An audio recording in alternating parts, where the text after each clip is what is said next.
Hello friends and welcome back to another RPG review slash completion talk. In this one I'm actually going to be talking about the Persona 3 DLC, Persona 3 Reload DLC rather, Episode Aigis, or otherwise known as The Answer. So I'm not going to be talking about a review for the main game in this one. I did do a Let's Play for that a while back, and not done a review for it. It's been like far too long for me to be able to review the game now, because I won't be able to remember quite a lot of what's going on. So I'm only going to be talking about the DLC in this one. So the DLC takes place right after the end of the main game.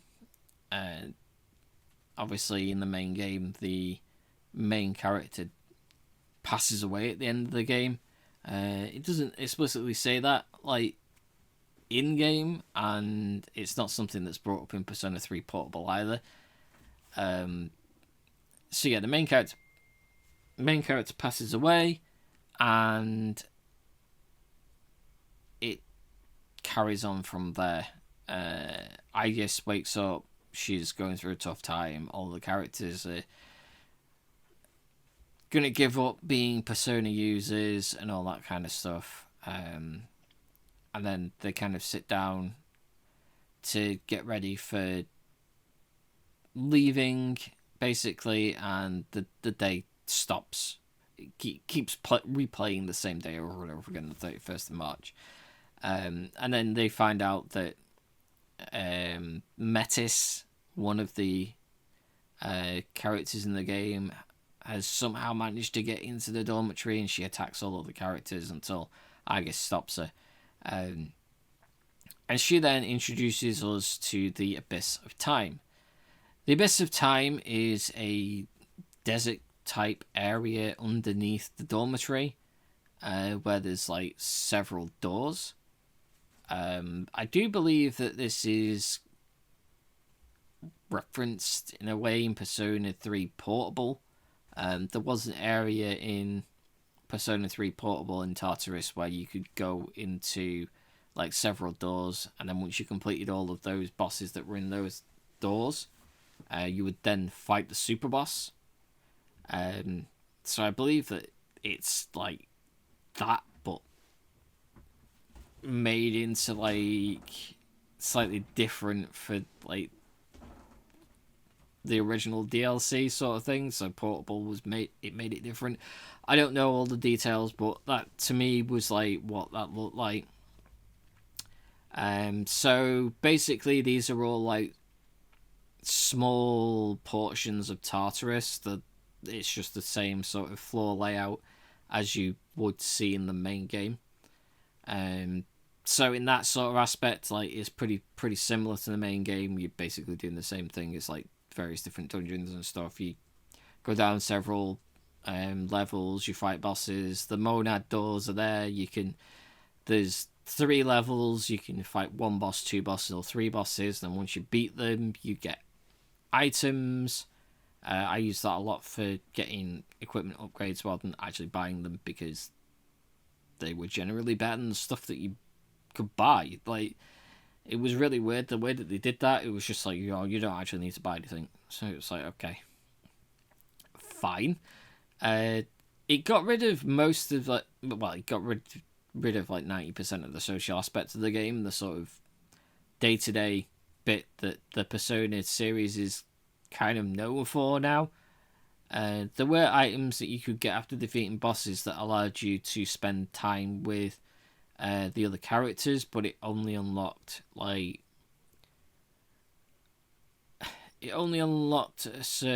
skill upgrade.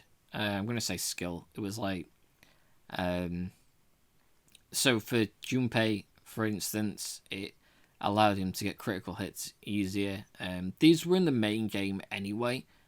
Once you completed various things for the characters, you could unlock those. You were re-unlocking them for the DLC because all the characters were nerfed, because they hadn't used the Persona for a while, which kind of makes sense, I suppose. So yeah, just generally, like, story-wise, there really wasn't much to it. It was like, oh, like, you need to do all of these like various doors, and you keep seeing like the ghost of the main character, and like the story just then generally all comes to a head like right at the end of like your 20 hours sort of thing, and then explains it all. So yeah, it's kind of just like the fighting aspect of Persona 3 without any of the extra bits added in, which kind of makes the game a lot better. Obviously the music's great. It added an extra, like, there's a couple of extra tracks in there that are specifically for the DLC. One of them being a battle theme, which was pretty good. I quite enjoyed that. The characters, again, like, it's Persona. Like, the story and the characters are well written. Persona 3 is not particularly my favourite out of the bunch, but, like, it's still better than most games.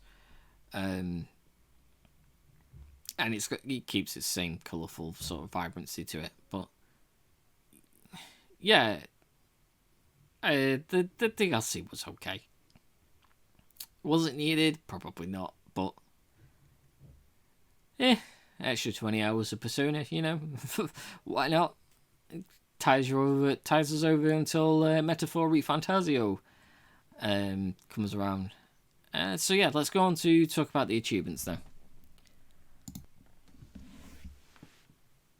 So achievement-wise, there were a few achievements added for the DLC. We weren't sure whether we were actually going to get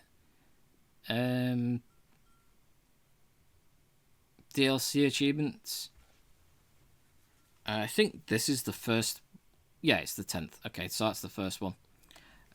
So these are all story related. Nothing was actually difficult to get or unlock, like maxing out social links from like the main game and stuff, as you can see there.